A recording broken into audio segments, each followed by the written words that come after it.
Polythene shopping ব্যাগের ব্যবহার বন্ধ করবার জন্য আমাদের কার্যক্রম চলমান রয়েছে। নভেম্বরের 1 তারিখ থেকে আমরা ঘোষণা করেছি যে এই পলিথিন শপিং ব্যাগ ব্যবহার করা যাবে না, এটি বন্ধ করতে হবে। তো আমাদের এই কার্যক্রমে আহ্বানে আমাদের বলতে আমি আমাদের পরিবেশ বন ও জলবায়ু পরিবর্তন মন্ত্রণালয়ের উদ্যোগকে বলছি। এটি মাননীয় উপদেষ্টার নেতৃত্বে আমাদের যে কর্মকাণ্ড হচ্ছে সেখানে আমি বলবো যে আমরা ভীষণ সহযোগিতা পাচ্ছি, খুবই আন্তরিক সহযোগিতা পাচ্ছি সকল মহল থেকে। এটি যে ক্ষতিকর সকলেই স্বীকার করে নিচ্ছেন এবং আপনারা এটি আমার কথা না, আপনারা স্বীকার করবেন যে ব্যবহার অনেকটাই কমে এসেছে, হ্রাসপ্রাপ্ত হয়েছে। বড় শপিং মলগুলোতে তো টোটালি বন্ধই হয়ে গেছে। আপনি আগোরা, স্বপ্ন বা ইউনিমার্ট এরকম যারা বড় শপিং মলে বন্ধ হয়ে গেছে। কাঁচা বাজারগুলোতে কিছু কিছু আছে, কিন্তু সেখানেও কিন্তু ব্যবহার অনেকটা কমে এসেছে।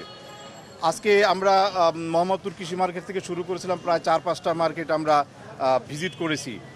আমরা দোকানদারদেরকে, ক্রেতা সাধারণকে এবং সর্বোপরি যারা উপস্থিত জনগণ ছিলেন তাদেরকে বিষয়টি সম্পর্কে সচেতন করেছি।